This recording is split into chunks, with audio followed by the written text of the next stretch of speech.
Market किंवा मॉल्समध्ये गेल्यानंतर तिथे बऱ्याच प्रकारची वेगवेगळ्या डिझाईनची आणि वेगवेगळ्या टाईपची भांडी आपल्याला तिथे दिसत असतात. आणि भांडी म्हटलं की स्त्रियांचा अगदी जिव्हाळ्याचा विषय. रोजच्या वापरातली ही भांडी निवडताना मी काय बघते माहिती आहे का? सगळ्यात पहिल्यांदा ह्याचे आपल्या आरोग्यासाठी काय हेल्थ बेनिफिट आहेत, दुसरं म्हणजे वापरायला कशी आहेत आणि तिसरं म्हणजे आपला हा बजेट. अगदी या सगळ्या गोष्टी बघूनच आपल्याला ही भांडी निवडून घ्यायचं आहे.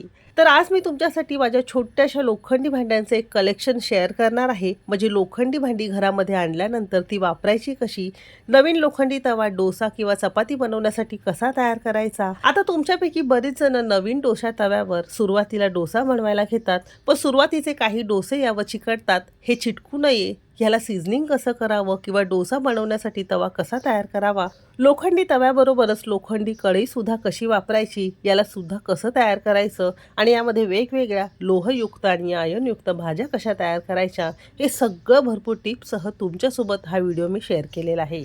म्हणून तो अगदी शेवटपर्यंत नक्की पहा. चला तर मग सुरुवात करूया. लोखंडी भांड्याच्या माझ्या छोट्याशा कलेक्शनमध्ये सुरुवातीचा हा तवा. आता लोखंडी तव्याला खूप जास्त डिझाईन्स असतात किंवा तो खूप जास्त आकर्षक नसतो. असा हा नवीन तवा हातावर घेतला की असं हे घासून बघितलं की अगदीच खरखरीत लागतं. याला कोणत्याही प्रकारची फिनिशिंग नसते. तो लोखंडी तवे किंवा कढईच अशाच पद्धतीचे असतात.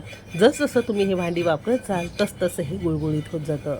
आता या नवीन लोखंडी तव्याला तुम्ही बघू शकता, असं हे बॉर्डर लाईन्स असल्यामुळे यामधून तेल किंवा तूप बाहेर जाणार नाही आणि असा हा छान जाडीचा आणि खूप जास्त वजनदार असा हा तवा तुम्हाला हा बाजारात उपलब्ध होईल. हा तवा मी कोणत्या कंपनीचा वापरला आहे हे सगळं तुम्हाला पुढे मी व्हिडिओमध्ये सांगणार आहे.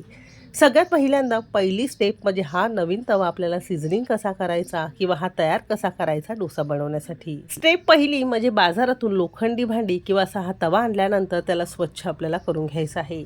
त्यासाठी कोणतंही भांड्यांचं जेल घ्या किंवा तुम्ही साबण घेऊ शकता. अगदी थोडंसं म्हणजे अर्धा चमचा जेल वापरलेला आहे. अगदी थोडंसं आपण इथे कोमट पाणी यावर घातलेलं आहे आणि असा हा भांडी घासण्याचा स्क्रब घ्यायचा आहे आणि घासताना अगदीच रफ न करता अगदी हलक्या हलक्या हाताने आपल्याला हे स्वच्छ करायचं आहे. जरी लोखंडी भांडी असतील तरी याला अगदी व्यवस्थित केअरफुली आपल्याला वापरायचं आहे. तर असं हे दोन्ही साईडने आपल्याला अगदी स्वच्छ हा तवा घासून घ्यायचा आहे. आणि जसा आपण तवा घासतो अगदी तशीच आपल्याला कढई किंवा कोणतीही वेगळी भांडी तुम्ही घेत असाल ती भांडीसुद्धा स्वच्छ आपल्याला अशाच पद्धतीने करून घ्यायचं आहे. स्वच्छ तवा घासल्यानंतर स्वच्छ पाण्याने आपल्याला हे धुवून घ्यायचं आहे. थोडासा धुवून घेतलाय, पुन्हा आपण नळाखाली अगदी स्वच्छ हा तवा करून घेतलेला आहे. असा स्वच्छ झाल्यानंतर याला कोणत्याही टर्किशच्या किंवा कॉटनच्या कापडाने हे अगदी घासत घासत आपल्याला स्वच्छ पुसून घ्यायचं आहे. शक्यतो असा हा टर्किश टॉवेल घ्या, याने अगदी स्वच्छ आणि परफेक्ट असं आपल्याला पुसता येतं. अगदी कडांपासून ते हँडलपर्यंत सगळं आपण असा स्वच्छ दोन्ही बाजूने पुसून घेणार आहोत. असा हा स्वच्छ धुवून पुसून पंख्याखाली आपल्याला एक 10-15 मिनिटासाठी स्वच्छ कोरडा आपल्याला हा तवा करून घ्यायचा आहे. स्वच्छ झाल्यानंतर दुसरी स्टेप आपल्याला हा सिझनिंग करायचा आहे किंवा डोसा बनवण्यासाठी तयार करायचा आहे. स्वच्छ धुवून कोरडा झाल्यानंतर यामध्ये बिलकुल पाणी राहता कामा नये. इथे आपण अर्धा चमचा तेल या तव्यावर घालणार आहोत.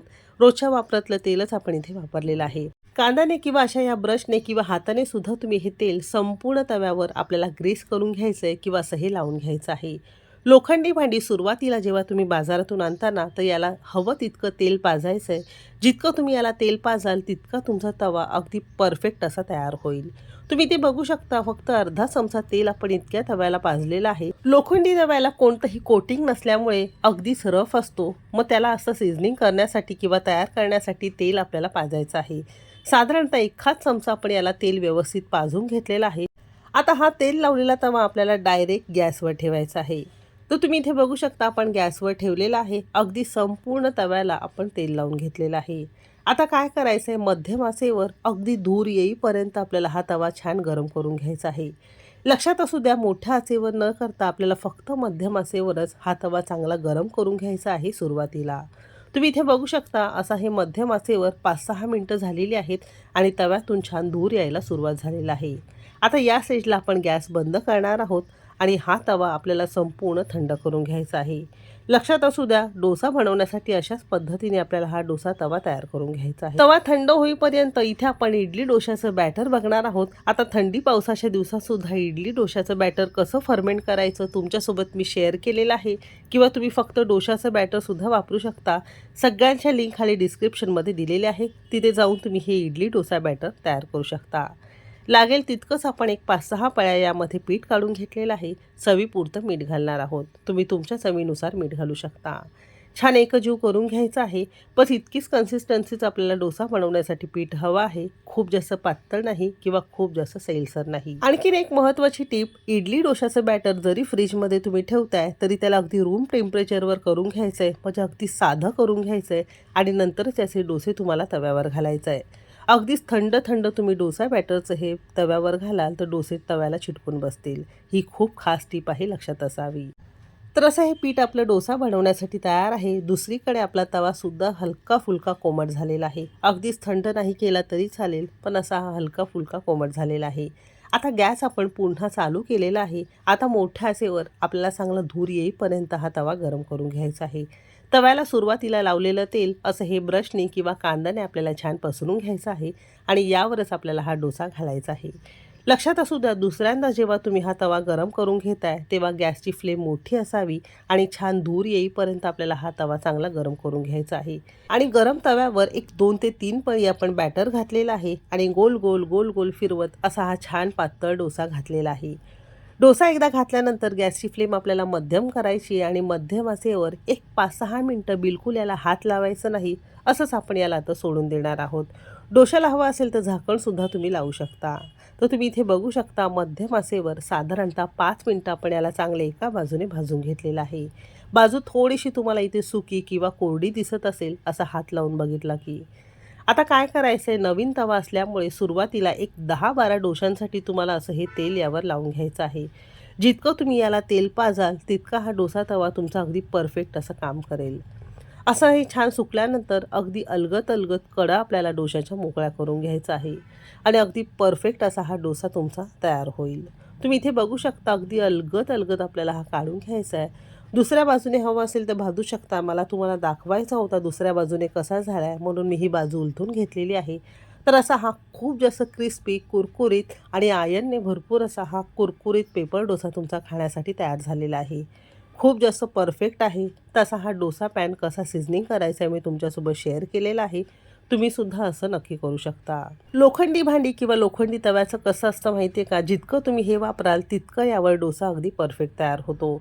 म्हणून काय करायचं, अगदी रोजच्या वापरातल्या चपाती किंवा पराठ्यांपासून तुम्हाला अगदी रोज हा तवा वापरायचा आहे.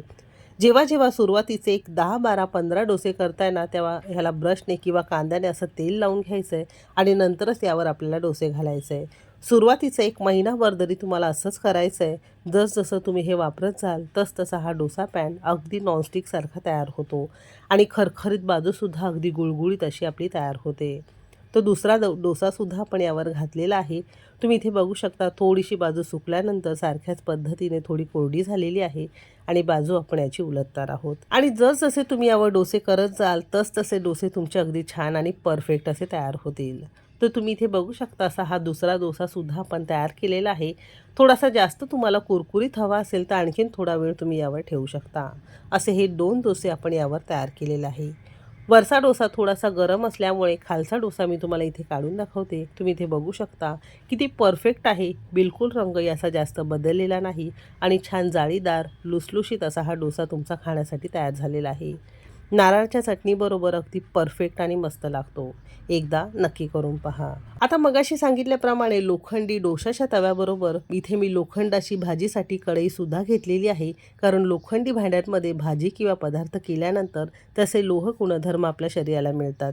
म्हणून लोखंडी भांडी अगदीच वापरली पाहिजे. नुसतंच कोटिंगला किंवा छान दिसणाऱ्या भांड्यांना न भाळता अशी ही ओल्ड इज गोल्ड भांडी आपल्याला वापरली पाहिजे. सारख्याच पद्धतीने जसं आपण तवा स्वच्छ करून घेतला तसा स्वच्छ करून घ्यायचा आहे. थोडंसं तेल लावून तुम्हाला पुन्हा हे गरम करून घ्यायचं आहे.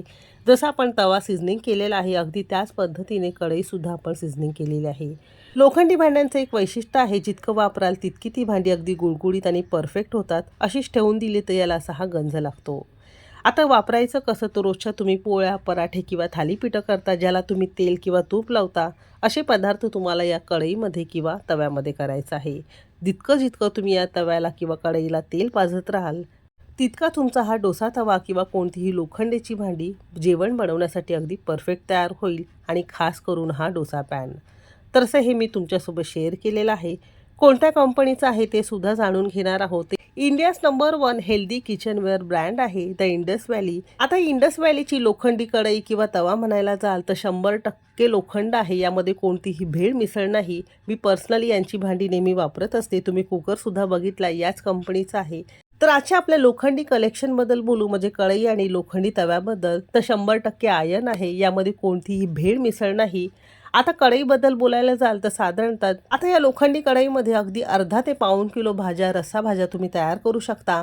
2.3 लिटरची ही कढई आहे आणि वजनी म्हणाल तर साधारणतः 2.5 म्हणजे 2.5 किलोची ही लोखंडी कढई आहे.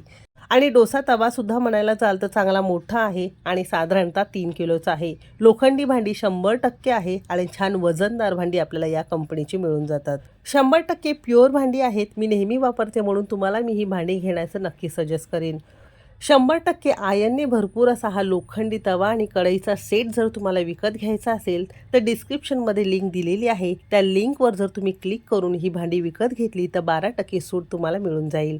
तर पटापट लिंकवर जाऊन पटापट शॉपिंग करा. आजचा हा व्हिडिओ कसा वाटला मला कमेंट करून नक्की सांगा. कोणत्या शहरातून बघताय ते सुद्धा नक्की सांगा. चला तर मग भेटू एक मस्त आणि जबरदस्त रेसिपीसोबत. तोपर्यंत मस्त खा आणि स्वस्त रहा.